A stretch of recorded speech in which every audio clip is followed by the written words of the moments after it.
Hi children, it's Grandma Carla with more of our stories of the Pilgrims.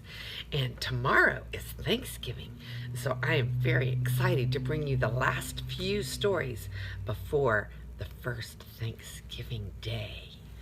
So listen up to Squanto. When Massasoit and his people returned to their camp in the forest, Squanto did not go with them.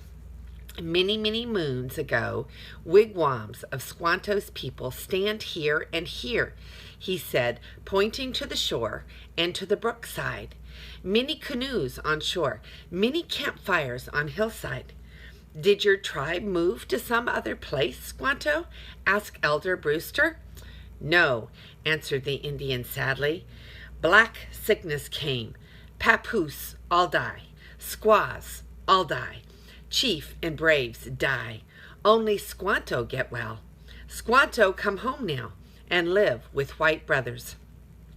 The Pilgrims were glad to have Squanto live with them, for he helped them in many ways. He knew every path in the forest and was their guide when they went there to hunt. He knew just where the deer went to drink and which streams to find the busy beavers in. He taught the Pilgrims how to make a trap near the spring where the deer came to drink. He bent down a long branch of a tree and fastened it to the ground. When the deer stepped upon the end of the branch, it caught his foot and flew up, carrying the deer up high in the air. This is a cruel trap, Squanto. We will never use it if we get food any other way, said William Bradford. No, better to shoot deer, answered Squanto. Poor Indian not have gun like white man. He taught them how to make a snare of willow twigs and put it in the brook to catch fish. He knew how to make a bear trap of logs and how to call the wild ducks and other birds. He was a very talented guy, wasn't he? Squanto could go through the forest without making a dry leaf rustle or breaking a twig.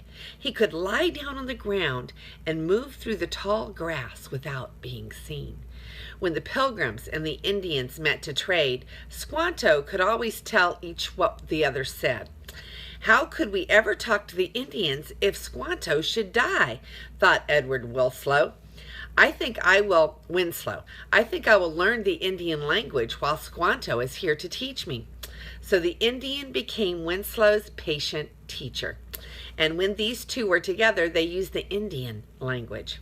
This pleased Squanto very much, for English was hard for him. The printed page was a great wonder to Squanto. He called it the speaking paper.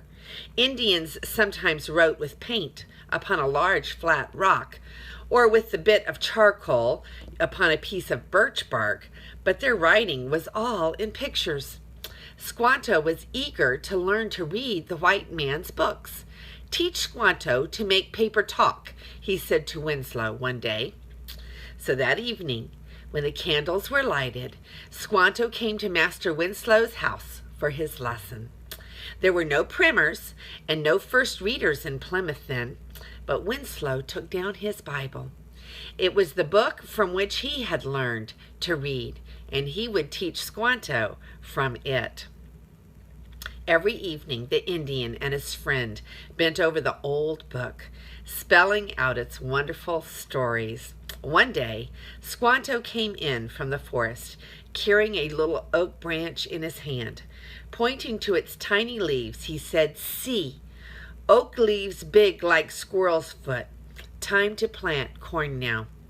Then he went down to the brook and set a snare to catch the fish as they swam up the stream.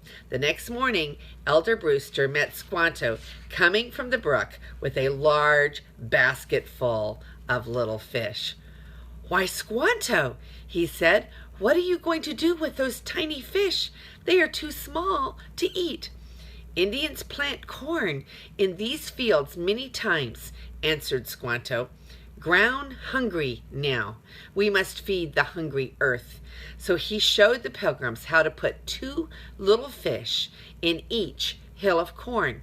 They were glad to do as Squanto taught them, for they had never planted corn before. 2 little fish in each mound of corn.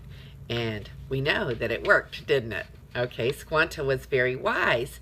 And here was some of the Indian writing that Squanto showed Winslow, while Winslow was showing him how to read American words, English, out of the Holy Scriptures.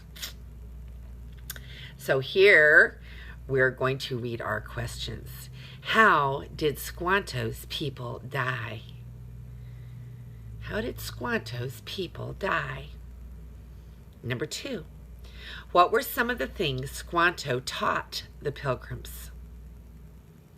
What were some of the things that Squanto taught the Pilgrims? Number 3, to whom did Squanto teach the Indian language? To whom did Squanto teach the Indian language? Number 4, what did Squanto call the Pilgrims' printed books? What did Squanto call the Pilgrims' printed books? And number 5, why did Squanto and the Pilgrims put fish into the hills as they planted the corn? Why did Squanto and the Pilgrims put fish into the hills as they planted corn? And this is Grandma Carla, and I love you.